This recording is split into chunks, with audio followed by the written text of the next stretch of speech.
Bienvenue sur Ici Éco. Une série de réunions de travail s'est tenue cette semaine au ministère des Finances, rassemblant autour du ministre Yassine Jabel plusieurs directeurs spécialisés, conseillers et experts du ministère. Ces rencontres s'inscrivent dans le cadre des préparatifs des réunions du groupe de la Banque mondiale prévues la semaine prochaine à Washington. Le ministre Jabra, accompagné de la délégation officielle chargée de la négociation avec le FMI, y présentera les progrès réalisés en matière de réforme financière, qu'il s'agisse des lois adoptées ou des décisions et mesures visant à améliorer la situation financière et monétaire du pays. Les discussions menées par Jaber avec les responsables de l'administration financière ont porté, outre l'ordre du jour des réunions et les dossiers abordés avec la famille, sur les principaux axes relatifs aux politiques budgétaires, aux réformes fiscales, à la gestion de la dette publique, ainsi qu'au renforcement de la gouvernance et de la transparence. À Washington, Jaber devrait rencontrer, en plus des hauts responsables de la Banque mondiale, plusieurs bailleurs de fonds et donateurs, afin d'examiner la possibilité d'obtenir des aides destinées à relancer le secteur économique et à financer des projets d'investissement stratégiques, notamment dans les infrastructures de base. Il cherchera également à augmenter les contributions aux fonds fiduciaires pour la reconstruction créée par la Banque mondiale pour atteindre le plafond fixé à 1 milliard de dollars américains.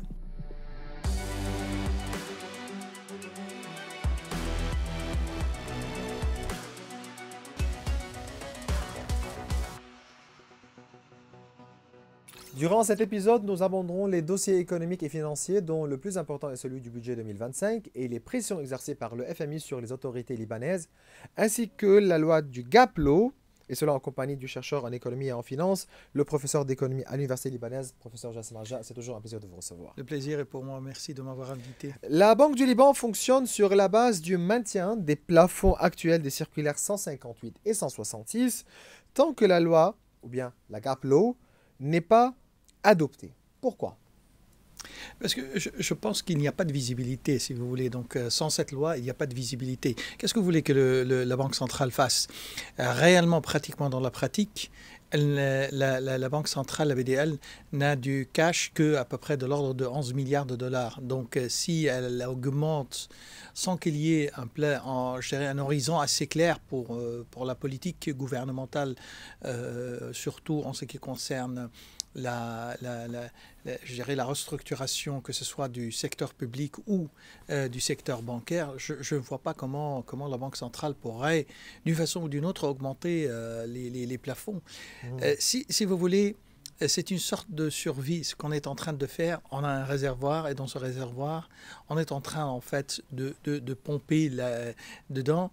Et ce qu'on essaye de faire, c'est de prolonger au maximum cette période. Je pense que du moment où il y a un accord sur cette loi, il y aurait obligatoirement une modification, parce qu'on ne peut pas, si vous voulez, avec ce rythme, rembourser un certain nombre de dépôts pourrait prendre, je ne sais pas moi, des dizaines d'années. Alors, ce qu'on veut, c'est quelque part au moins que les dépôts inférieurs à 100 000 dollars, que ce soit remboursé en une période qui ne dépasserait pas les 5 ans.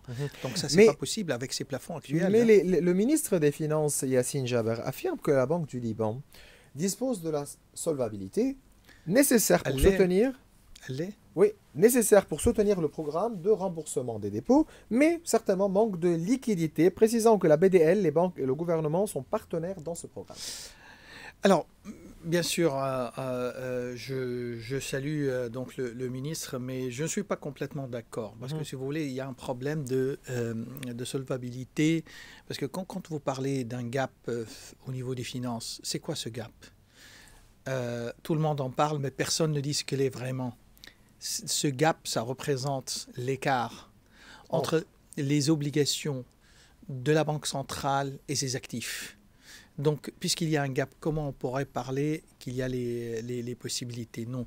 Je pense que l'État a l'obligation, d'une façon ou d'une autre, de porter ses responsabilités et bien sûr de donner un coup de main, un coup de pouce à la Banque centrale. Le gouverneur de la Banque du Liban, Karim Saïd, continue d'opérer dans le cadre de la GAPLO, dont l'adoption est prévue avant la fin de l'année. Le contexte actuel permet-il d'espérer une adoption de la GAPLO avant la fin de l'année? Non, je ne le pense pas honnêtement, parce que l'obstacle, je dirais quelque part majeur, c'est la stabilité politique. Est-ce qu'il y a une stabilité politique? La réponse est catégoriquement non, parce que la question du conflit avec Israël n'est pas encore résolue. Qu'est-ce qu'on va faire en fait? Supposons que ce soit au niveau de cette loi ou au niveau de la loi du budget ou au niveau de tout, pratiquement tout ce qu'il y a comme réforme. Est-ce que vraiment, si on les vote, si on les approuve, mais l'exécution, qu'en est-il pour l'exécution? Ils ne vont pas exécuter cela. Et là, ça, ils vont trouver toujours une raison comme quoi il y a toujours une agression israélienne contre le Liban. Oui, on est d'accord qu'il y a une agression. Mais aujourd'hui, il y a un travail diplomatique, il y a un travail politique à faire, si vous voulez, pour assurer au moins une sorte d'étanchéité pour ces réformes. Étanchéité, par là, j'entends que ce soit en fait que ces réformes ne soient pas sous l'influence de contraintes politiques majeures comme l'agression israélienne ou comme n'importe quel autre conflit entre les partis politiques qui abouterait à un moment donné à un boycott pour le vote de cette loi. Alors, il y a quand même un deuxième problème majeur ou un obstacle face à ce projet qui est la façon de traiter les dépôts. Aujourd'hui, ce qui a été en réalité rediffusé, je dirais quelque part par la presse, c'est pas rassurant. C'est pas rassurant pour les déposants. Ah, c'est ça. Le Parlement a adopté la loi sur la restructuration et la réorganisation du secteur bancaire, mais son application reste suspendue à l'adoption de la GAPLO. Premièrement, comment rééquilibrer le bilan de la Banque du Liban, qui est une étape cruciale pour rétablir la confiance et la stabilité monétaire? Monsieur Moïse, la banque centrale a une liability vis-à-vis des banques commerciales. Cette liability, elle est sous un contrat commercial. Et donc, ce n'est pas vraiment une dette, je dirais, banale qu'on peut tout simplement rayer comme ça. Et donc, le montant s'élèverait à peu près à l'ordre de 80 milliards de dollars. Cet argent, c'est l'argent des déposants. De l'autre côté, on sait que cet argent est parti vers l'État, vers les caisses de l'État. Ça a été dépensé d'une façon ou d'une autre.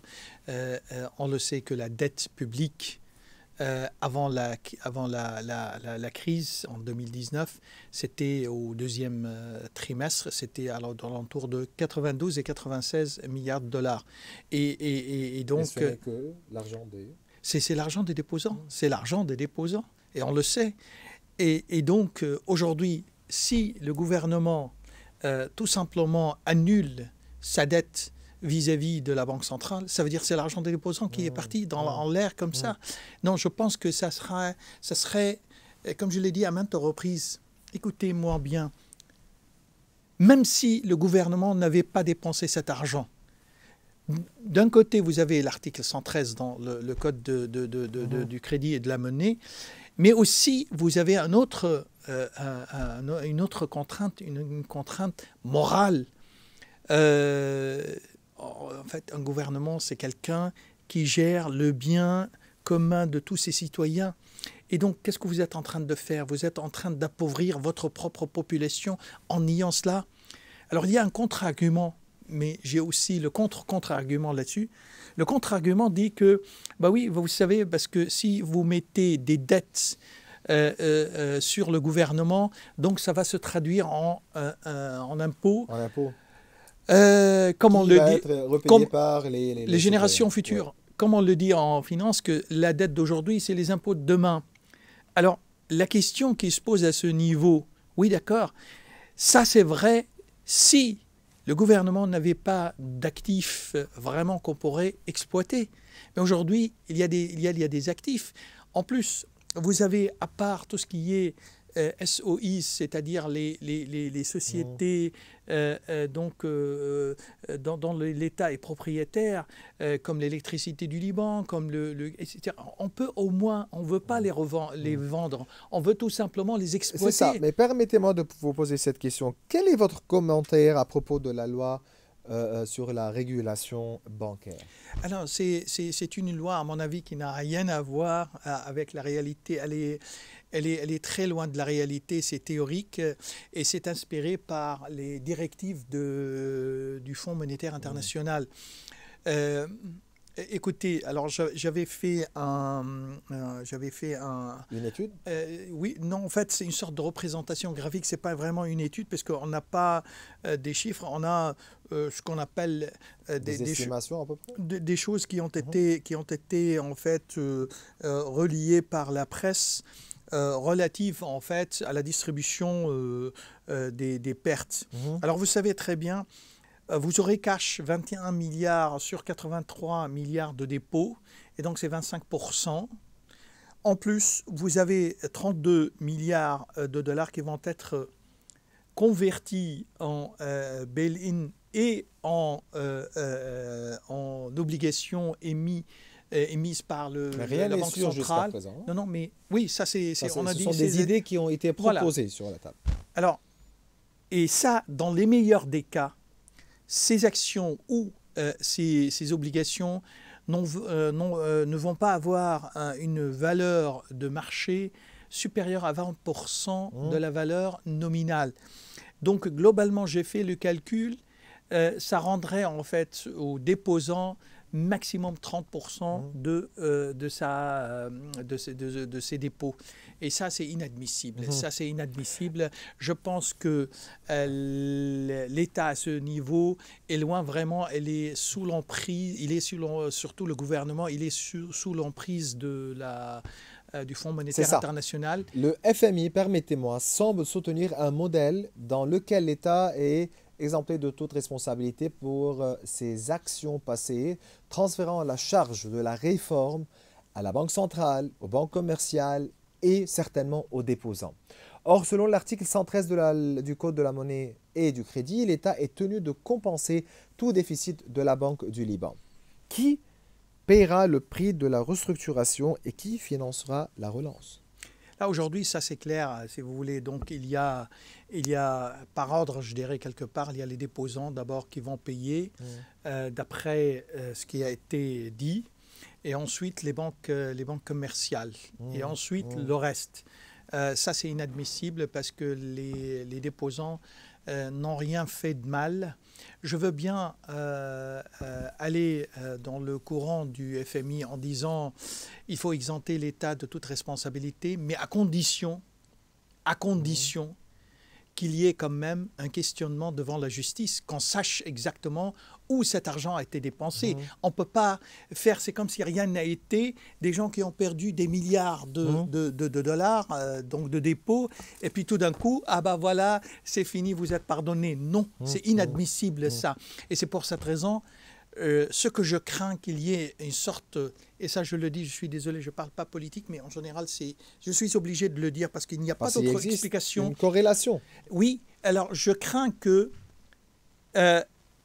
face à une sorte de, je dirais quelque part qu'on oublie tout ce qui s'est passé, en contrepartie, il y a des prix politiques que la classe politique devrait payer pour pouvoir vraiment arriver à ce niveau. Mais ça, c'est injuste envers la population et c'est injuste envers les déposants. Je vais vous dire une chose. L'État a beaucoup de ressources, que ce soit au niveau de l'immobilier, que ce soit au niveau des sociétés donc détenues par l'État, que ce soit au niveau de notre richesse souveraine, à savoir le gaz qui se trouve dans la zone économique exclusive du Liban. Et ça, je pense, il faudrait obligatoirement que l'État vraiment prenne plus de responsabilités à ce niveau. Je ne dirais pas qu'il faudrait faire porter tout le fardeau par le gouvernement, non, mais au moins on ne peut pas être vraiment complètement passer à côté de la plaque en disant « Ah ben c'est le FMI qui va le dire ». Vous savez, monsieur Maurice, je vais vous dire une chose, et ça va être peut-être un peu fort. Le FMI, il s'est réservé une place sur la table du Conseil des ministres. En fait, en réalité, plus qu'une place, peut-être 5, 6, 7, 8 places là-dedans. Donc le FMI est trop fort, il rentre dans les détails de tout ce qui se passe au niveau du Liban, au niveau financier. Et ça, je veux bien qu'il souhaite nous aider, mais on en est quand même notre spécificité. À quel coût, hein? Mais permettez-moi d'ajouter, des sources proches des discussions à Beyrouth indiquent que le FMI propose au gouvernement libanais de cesser le remboursement de la dette de 16,5 milliards de dollars envers la Banque du Liban. L'objectif de cette proposition n'est pas de soutenir les finances publiques au profit des déposants et de l'économie seulement, mais d'assurer la conformité du dossier de la dette libanaise pour obtenir un nouveau prêt du FMI, réduisant ainsi les risques pour ce dernier. Comment faut-il traiter la question des 16,5 milliards de dollars? Quelle est l'origine de ces fonds et quelle est leur importance pour la Banque du Liban? Si vous voulez, regardez, cet argent, c'est l'argent des déposants. C'est aussi simple que ça. Les 16,5 milliards de dollars qui sont enregistrés comme dette, c'est l'argent des déposants. Je veux dire, il n'y a pas de plus clair que cela.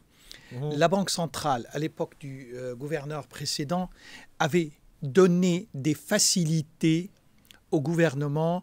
Ça, c'est l'article 88 et 89 donc, du Code de la monnaie et du crédit qui dit tout simplement ou qui stipule qu'ils peuvent leur donner. Il y a des lettres assez clair de la part des anciens ministres des Finances qui demandent à la Banque centrale, et il y a l'accord de la Banque centrale sur ces facilités. Et donc, par conséquent, ils ne peuvent pas nier cela. Et s'ils le font, ça veut dire automatiquement ce sont les déposants qui vont payer ça. Cette perte, elle va être portée par les déposants. Que se passerait-il C'est inadmissible qu'ils fassent ça. Donc, que se passerait-il si le gouvernement ne respecterait pas ces engagements obligeant les banques et les déposants à supporter la dette ou bien la perte de cette dette? De toute façon, les déposants vont porter cette perte, mais je vais vous dire une chose. Le gouvernement aura un coût majeur sur les places, sur les marchés financiers, sur les places internationales, parce qu'on sait que le gouvernement ne respecterait pas ses engagements envers ses créditeurs. Et donc, on aurait beaucoup de difficultés à emprunter sur les places financières dans le monde si ils approuvent vraiment je dirais le dropping de ces 16,5 milliards de dollars. C'est l'argent des déposants. Et c'est protégé, si vous voulez, c'est vraiment protégé par la loi commerciale qui donne vraiment une sorte de statut spécifique à la propriété individuelle. Vous ne pouvez pas vraiment facilement comme ça. Et de toute façon, même s'ils font ça par une loi, à moins qu'ils ne modifient pas la loi commerciale, je pense qu'on pourrait toujours demander au Conseil constitutionnel d'annuler la loi qui va sortir avec l'annulation de ces 16,5 milliards de dollars. Parce que l'autre loi, elle est vraiment avant cette loi. Et donc, si elle se contredit, automatiquement, on va demander au Conseil constitutionnel de l'annuler. Un projet controversé évoqué dans les coulisses consiste à vendre une partie des réserves d'or de la Banque du Liban. La proposition du FMI est d'obliger la Banque centrale à liquider une partie de cet or. Faut-il réellement vendre une partie de l'or, ou plutôt d'envisager ou bien d'investir une partie de ces réserves? Écoutez, je vais raisonner logiquement. Parce que vous savez très bien aujourd'hui, comme toute question d'opinion publique, automatiquement l'opinion se divise en deux parties, une partie qui est avec et une partie qui est contre. supposons qu'aujourd'hui, on a vendu, je pense que nos besoins s'élèveraient peut-être à l'ordre de 15 milliards à 20 milliards à peu près. Supposons qu'on ait vendu. Mais les prévisions pour l'or, c'est à l'augmentation, c'est à la hausse. Donc, on a un manque à gagner qu'on va sûrement avoir une fois qu'on a vendu cet or. Alors, il y a une idée meilleure que cela. Pourquoi ne pas le prendre, en fait, ne pas emprunter de l'argent et mettre une partie de cet or en collatéral, ni plus ni moins. Comme ça, votre or, il va rester comme étant une sorte de garantie. Préservé. Et je pense quelque part qu'on a la possibilité avec cet or d'emprunter des grosses sommes et on n'a même pas besoin du FMI pour le faire. Et c'est ce que je n'arrive pas à comprendre. Il y a comme une sorte de truc qui est vraiment caché. Je n'arrive pas à c'est caché ou bien c'est planifié? C'est que pourquoi en réalité, écoutez, tout ce que le FMI demande comme réforme, les grands titres, c'est vrai, il a raison, on doit les faire. Le problème, c'est dans les détails. Les détails ne conviennent pas nécessairement le Liban. Et c'est à quel coût et c'est à quelles conditions que le FMI est en train de proposer ces réformes? Aller, par exemple, les gens qui ont en fait échangé leurs livres libanaises après la crise, après le début de la crise, en dollars américains, pourquoi vous allez les rayer? C'est comme si ça n'existait pas. Mais c'est des gens qui ont quand même fait confiance à les livres libanaises. Pourquoi vous faites cela? Je crois qu'on va rayer des dépôts, j'en sais rien, peut-être plus que 60%, 70% pour juste emprunter 3 milliards de dollars.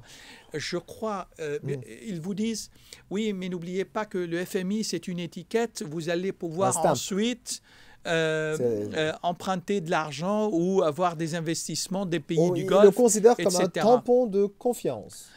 Oui, ça c'est vrai. Ça, c'est vrai. Mais est-ce qu'on ne peut pas, nous, d'une façon ou d'une autre, faire nos réformes comme ça convient à la société libanaise, puisque l'intérêt de la population est suprême. Et en fait, il est hiérarchiquement, il est le premier sur la liste. Et comment vous allez appauvrir votre population pour faire quoi? Pour avoir de l'argent? Mais l'argent, à quoi ça va servir? Pour améliorer la vie des gens. Alors, ne pas, dès le début, ne pas vraiment abîmer le bien-être des gens en disant, voilà, vos dépôts sont finis, je vais arrêter de le faire. Aujourd'hui, si vraiment justice devrait être faite, il faudrait questionner tous les responsables de l'argent public. Et ça, il faudrait avoir vraiment une justice indépendante, une justice qui ne craint pas la classe politique, une justice qui va questionner n'importe quelle personne à toucher l'argent public ou l'argent des déposants. Et ça, je pense,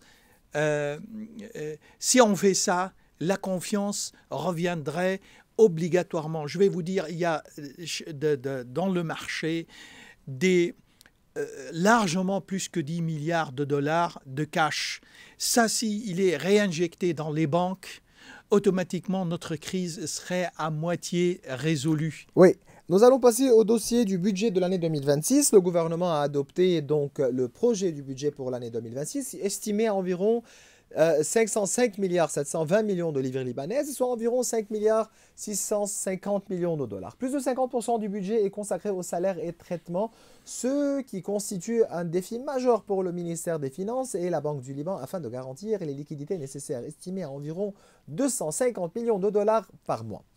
Premièrement, quelle est votre opinion à propos de ce budget, notamment sa taille et la part élevée consacrée aux salaires? Et le ministre des Finances, Yassine Jaber, affirme que le gouvernement n'a pas augmenté les impôts, mais a simplement introduit une taxe symbolique rendue nécessaire pour le déficit budgétaire jugé inacceptable pour le FMI. Je vais vous dire, Monsieur Maurice, d'abord, je salue le ministre, et donc il a fait un effort, certainement. Un effort énorme là-dessus. Il a essayé d'améliorer tout ce qui est collecte des impôts. Le problème, c'est que c'est pas lui qui va prendre le sac et il va descendre dans les rues pour ramasser l'argent donc de l'État.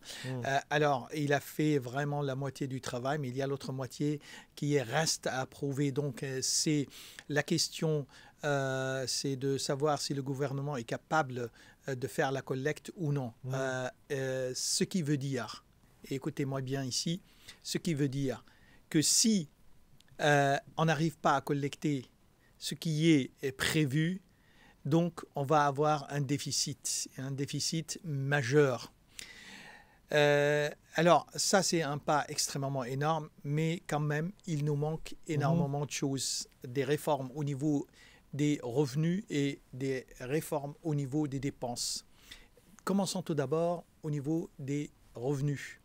On a plein d'actifs qui appartiennent à l'État qui est mal utilisé.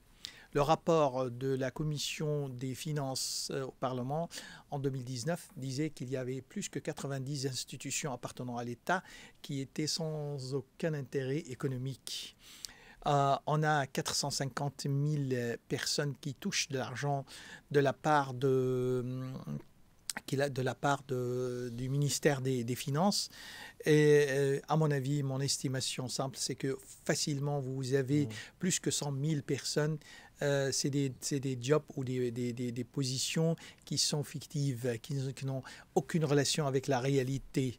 Il y a même un poste qui s'appelle en arabe Hakawet, et c'est quelqu'un qui raconte des histoires dans les prisons. Initialement, quand même, ça n'existe pas, mais aujourd'hui, quand même, il y a des gens qui font cela, qui font ce métier. Donc, c'est inadmissible, si vous voulez, à ce niveau. Aussi, vous avez en réalité le port, vous avez l'aéroport, vous avez le casino. Au moins, essayez de ramener des entreprises qui gèrent. Ce n'est pas de vendre. Je ne vous demande pas de vendre. Je vous demande de demander à des entreprises qui sont capables de gérer vraiment efficacement partout dans le monde. Pourquoi l'aéroport de Paris, par exemple, il est géré par une entreprise et non pas par l'État? Pourquoi, je ne sais pas. Donc, vous avez plein de questions à ce niveau. Le secteur, vous savez, il y a une conviction au niveau de l'économie libérale. Et juste pour les gens qui disent que oui, ça c'est le cas. Non, notre constitution est assez claire. Notre économie est libérale. Si vous n'êtes pas d'accord avec ça, allez changer la constitution et mettez qu'on est un pays communiste. Dans ce cas, il n'y a pas de problème. Que l'État tienne tout cela entre ses mains. Mais en réalité, nous sommes une économie libérale. Et dans l'économie libérale, ils disent l'action individuelle qui est en relation avec l'économie, l'action individuelle est beaucoup plus efficace que l'intervention du gouvernement. Le gouvernement ne peut faire que les tâches que les individus ne peuvent pas faire. Par exemple, les autoroutes, les infrastructures, l'armée, la justice, etc. etc. Allez vous mettre dans le secteur de l'électricité. On sait qu'on a perdu plus que 50 milliards de dollars depuis que ce dossier, depuis la fin de la guerre civile dans les années 90. Qu'est-ce que vous êtes en train de faire? Aujourd'hui, la moitié de ce que je consomme, je suis en train de le produire chez moi à la maison avec les panneaux solaires. Mais à quoi vous êtes en train de faire? Le ministre des Finances, Yassine Jaber, a souligné que la relation avec la Banque mondiale se poursuit positivement. Le Liban a besoin des prêts, selon Jaber, de cette institution, notamment ceux déjà approuvés pour des projets avec l'Office du Litanie et l'électricité du Liban, ainsi qu'un prêt pour la reconstruction des infrastructures actuellement soumis à l'approbation du Parlement. Les relations avec le FMI sont également jugées bonnes, mais le Liban doit encore accélérer la mise en œuvre de réformes structurelles. Comment évaluez-vous les conditions imposées par le FMI et son approche vis-à-vis de la crise libanaise? D'abord, essayons de parler un tout petit peu donc de la Banque mondiale et de ses conditions. Ces conditions, c'est assez clair. C'est des conditions de fonctionnement normal de l'économie. C'est des conditions c'est un climat qui doit être sain, dépourvu de toute intervention politique. C'est pour cette raison qu'ils réclament toujours les autorités qui régulent les secteurs économiques, etc., etc. On le sait déjà qu'ils nous ont donné un crédit, ils nous ont octroyé un crédit pour l'électricité, pour importer l'électricité de la Jordanie et le gaz de l'Égypte. Mais on n'a vu aucun sou de cet argent. Pourquoi? Parce que les conditions, les prêts requis, si vous voulez, n'ont pas été réalisés. Je pense quelque part que ce soit...